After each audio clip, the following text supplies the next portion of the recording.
Hello, everyone. Okay. So we should start soon. So please take your seats. And yeah, welcome to the talk.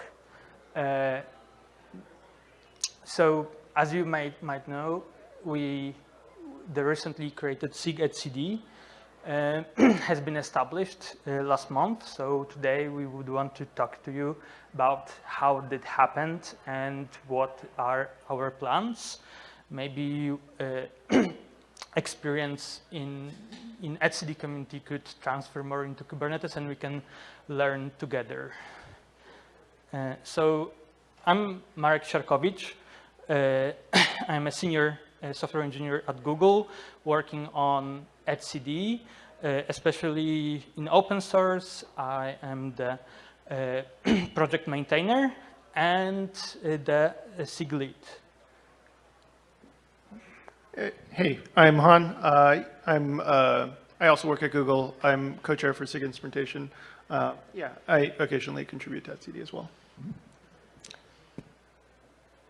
Yeah, so as I said, since September 12th, we are now a SIG. So I wanted to thanks and congratulate to everyone that was part of this transition. Really, yeah, thank you.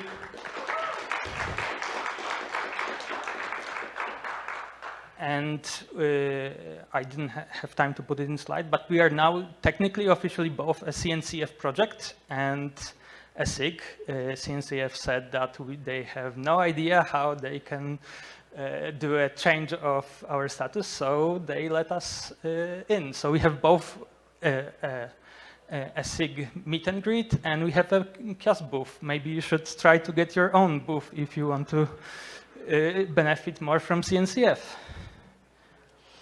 Yeah, but how did we get here? So etcd project is almost 10 years old. Like, this is amazing. So the initial commit was in 2013, and it was pretty early adopted by Kubernetes around version 0.4. That's a long time ago.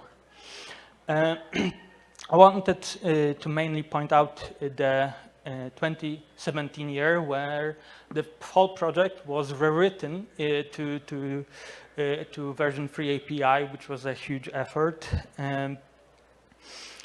Also, there was a CNCF, both incubation and then graduation. But and in 2023, we landed as a etcd SIG. So how everything happened? You may know that etcd name should be properly announced. I don't think I can try it, but the name comes from etcd.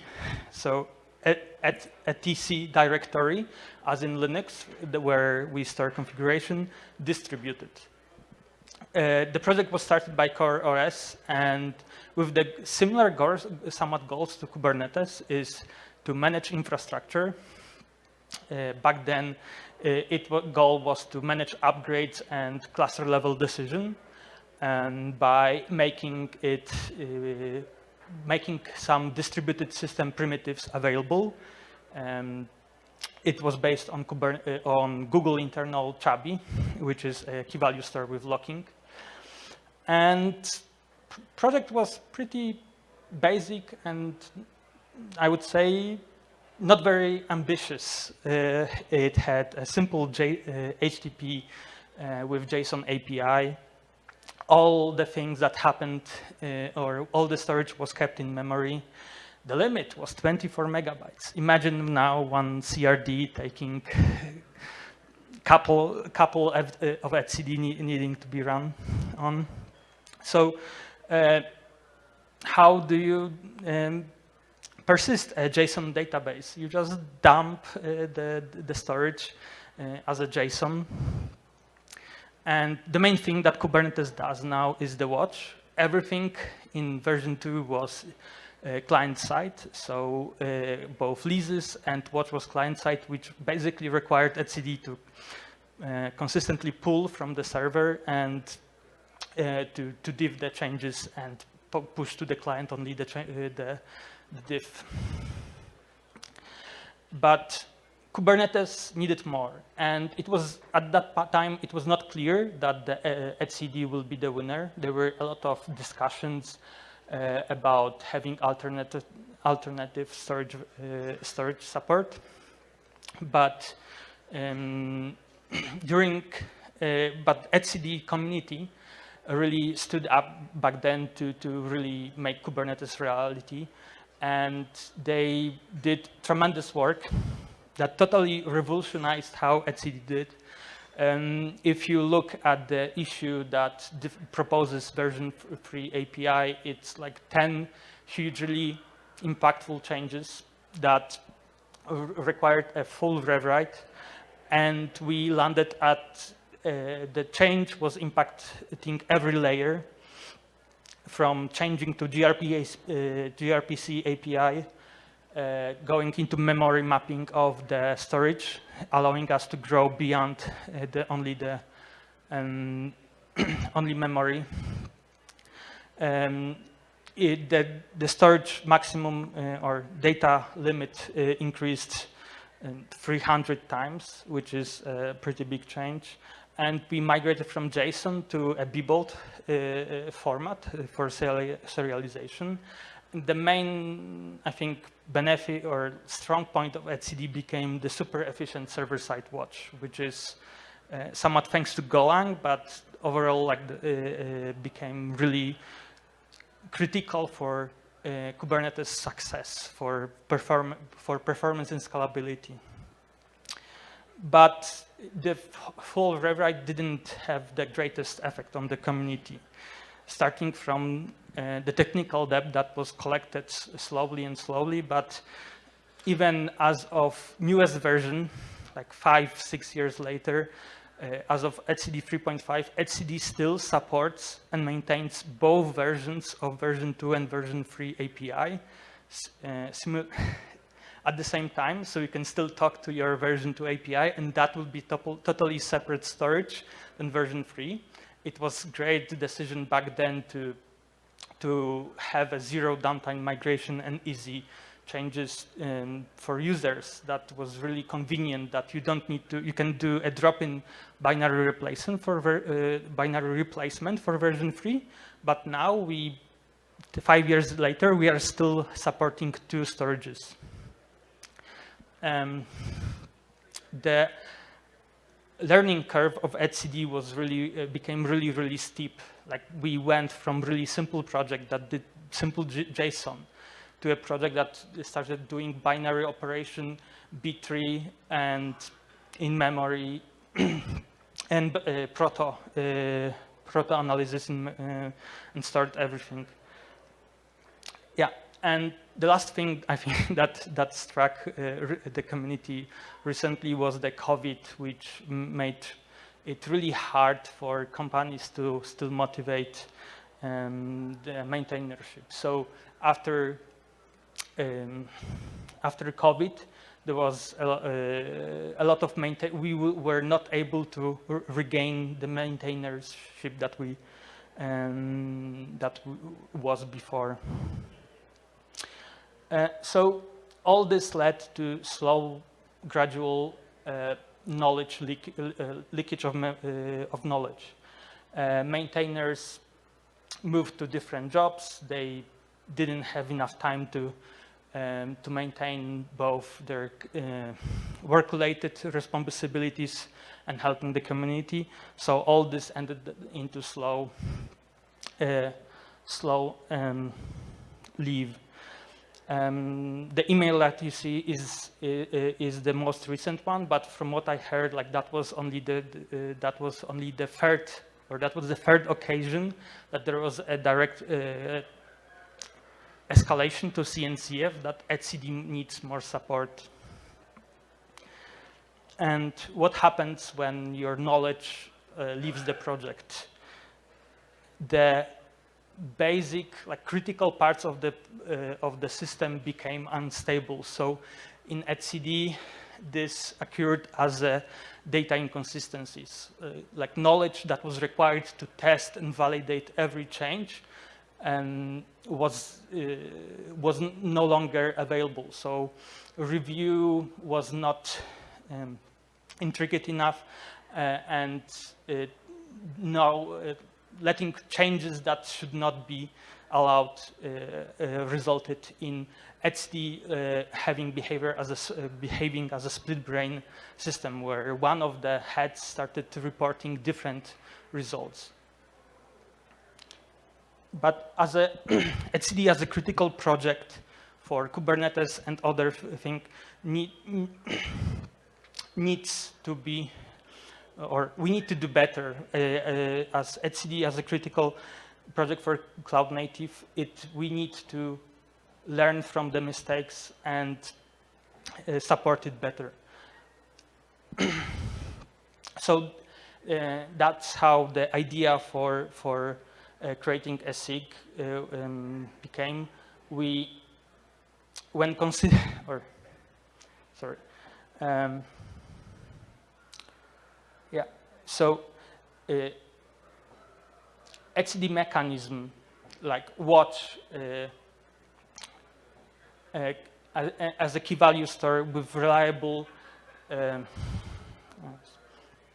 a reliable key value store, it is crucial for CNCF ecosystem to have etcd running and be consistent. So as a whole community, we need to learn from our mistakes, and directly in etcd, we have started building direct frameworks, testing, and methodologies to improve on our, to prevent such mistakes happening again. And we definitely need to spend double time on reaching the new harder goal that of being self-sustainable. It's really hard to prevent data inconsistencies that require a lot of knowledge and a lot of insight into the etcd code to see. But this insight can be, or depending on a couple of maintainers having just this insight, leads to the project to not be sustainable. We need to find new methods to delegate this and make the review easier. So we are building dedicated tools like robustness testing to make etcd correctness validation automatic and not necessarily depending on a couple of people knowing whole system through and through to prevent us from this disaster. So, as I mentioned, this was the third time that etcd escalated, and the community has really fixed a lot of issues since then. But we decided this is not enough, and we need to make this step to becoming a SIG, to make sure that the community is not only surviving but flourishing and growing. So we proposed a couple of requirements for creating a SIG. We want to leverage Kubernetes governance model, Kubernetes experience in enhancement proposals and production readiness to make sure that those mistakes will not happen again. etcd has a lot of technical debt related to release procedure. We want to leverage Kubernetes experience and machinery to make it easier on the community, allowing etcd community to focus on etcd and making etcd the best it can, while we can share the burden with Kubernetes. Lastly, the security response was lacking for a long time in etcd. We want to share and use the Kubernetes security response to make it. What we don't want, definitely, is to make any changes to etcd repositories. They will stay as they are, and we don't want to move the focus of etcd to be Kubernetes specific, because I think, this will only make the investment in etcd even harder. We need to make etcd for etcd to be self-sustainable, it needs to find use cases outside of Kubernetes. And this is the hard problem that we are looking forward. Cool. So I'm going to start off with the obligatory XKCD. This is rapidly becoming one of my favorites. So for those of you in the back, basically the idea is anytime you have something that's sufficiently dangerous, you need some sort of process to make that thing difficult to happen. And as software engineers, anytime something is sufficiently difficult to happen, we want to automate that process. And then we discover, of course, the thing was difficult to do for a reason. So for sig-etcd, what we would like to do is install Kubernetes 2-key system. And this comprises of using processes like KEPs, PRRs, and PRR reviews is a little bit redundant because it's kind of like saying ATM machine, right? But as it goes, saying PRR is a little bit weird to say, I think. We also want a more rigorous release process. So probably not at the Kubernetes cadence, but this is hypothetical. And this is something that we are thinking about. Basically having a yearly release cadence. This acts as a forcing function for KEPs and PRR reviews. And we can leverage sort of the natural code freezes and deadlines around the existing Kubernetes process to get people to actually review these KEPs and think about them the way that they think about Kubernetes features.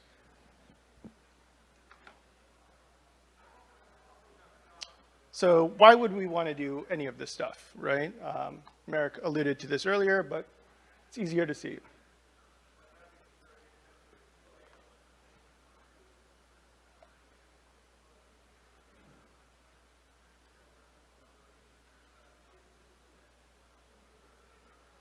Yeah, there's been quite a number of issues. etcd is supposed to do a single thing, and yeah, it is failing to do that. So what's our goal? We want to have specifically the best production store, and to simplify that, we basically want etcd to be easy to maintain, we want it to be reliable, we want it to scale. We're focusing on these areas. Merrick has done extensive work on robustness testing for data corruption issues. We've done some work on solidifying the API contract between etcd and API machinery. We're looking into downgradability. We have support between 3.6 and 3.5, recovery from backups. And then the most interesting part, of course, is the community. How do we make sure that sig-etcd is a self-sustaining thing? Like, how do we make etcd more interesting? And like, so I want to pose a thought experiment to you, which is, what if etcd could support such a large volume of data that you could have a single etcd cluster for hundreds of K8s clusters? I mean, that would be pretty interesting, right?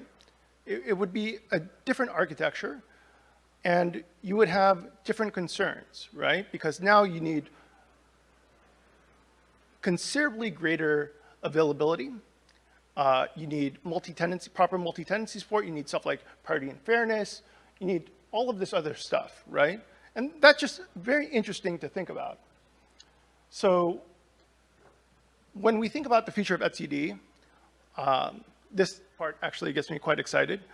Like, thinking about multi-tenancy and thinking about how to expand etcd past its current scale is just a fascinating thing to think about.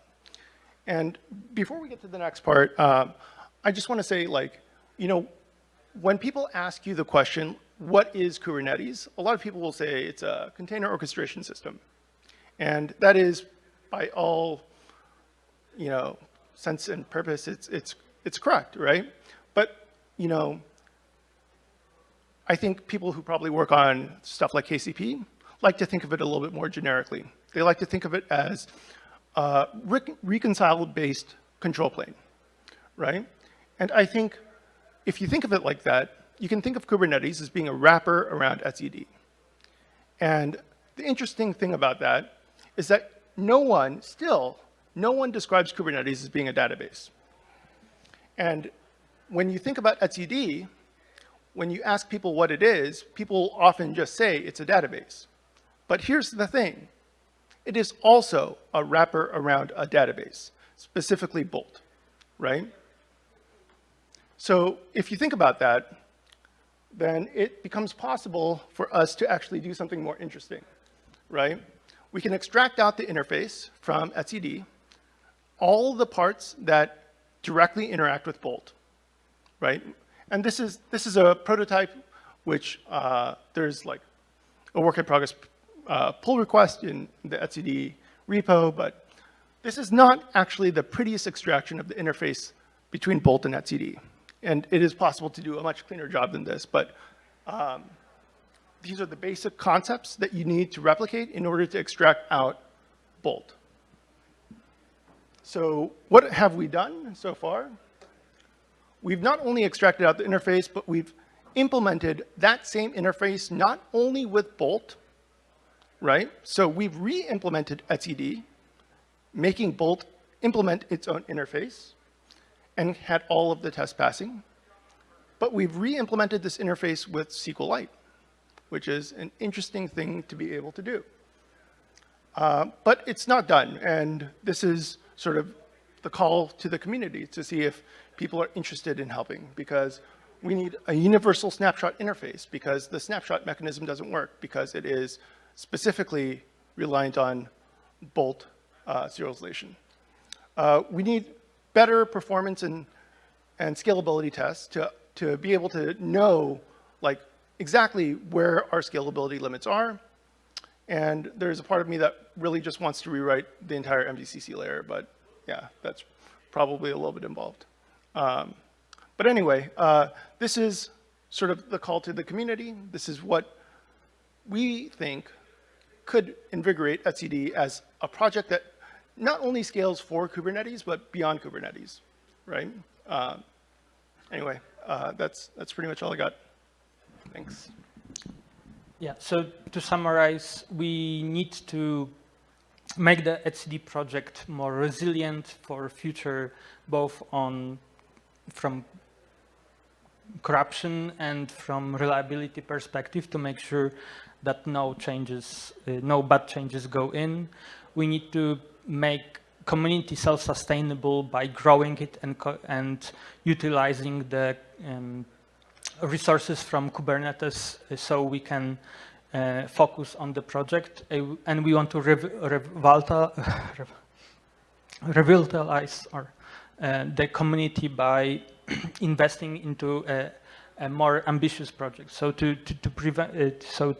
counter the argument that, or one of the main problems that etcd has encountered was that most of the people that use it properly think that, or pose a counter argument that etcd as a project is done because it serves its purpose. So we need to find a goal with that will allow us to invest and make sure that etcd has use cases outside of Kubernetes, and also grow use cases, so or make it better for Kubernetes and with higher goals for reliability and correctness.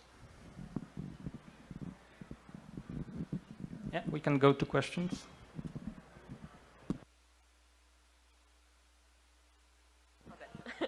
Thank you very much.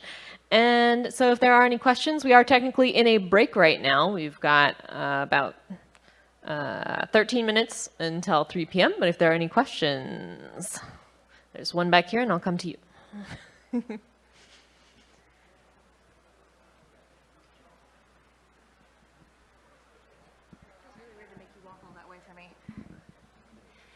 So going back to the concept of multi-tenancy with etcd, have you all seen the Hypershift project out of Red Hat?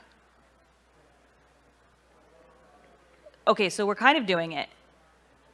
And I'm just going to like leave that there. If you want to talk more, we can talk more. I'm one of the managed OpenShift leads, and so it's a thing that I'm directly working on. So just an FYI. All right, and coming to a question over here.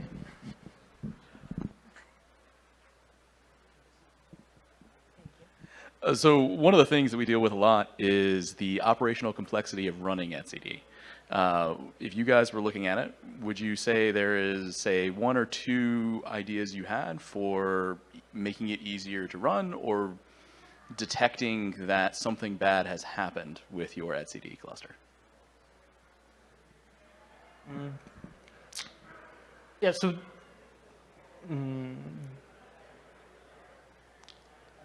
we could look at, or looking at different perspectives, like first thing that maybe etcd has skipped that Kubernetes has done is defining the SLO and SLIs, and those like having a defined targets has not been widely adopted in community.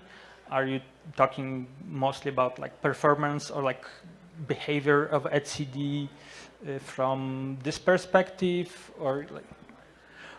So one of the things that caught my eye was learners and witnesses, and I know there's been progress on that in 3.6. That seems like a great thing to highlight. I saw also on the chart, it looked like restoring backups was an item on the list. Those look like great things. Is it we get to there and we're done, or is there another one after it that you already have in mind?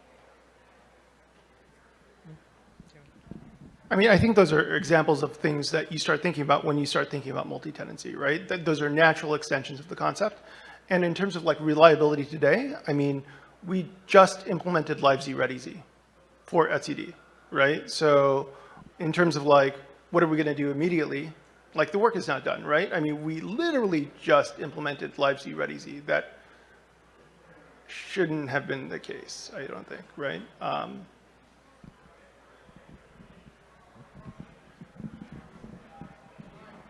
Yeah, so we are also looking at, like, by defining the contract, we are also looking at the performance standpoint. So it's sometimes, or etcd has a tendency to have to run usually good, but has a couple of edge cases with a quota and with defragmentation that are problematic. So having a better qualification of, okay, here are minimal set of, or here are the guarantees that we want to provide, and here is the for Kubernetes cluster to behave correctly, it defines a couple of SLOs, and we want to make sure that there is same level of signals and granularity, understanding what is happening at etcd, using them and having a consistent or qualifying etcd to match the signals based on scalability testing, like Kubernetes does. I think should really help drive or protect us against regression and drive the knowledge about how to run etcd efficiently.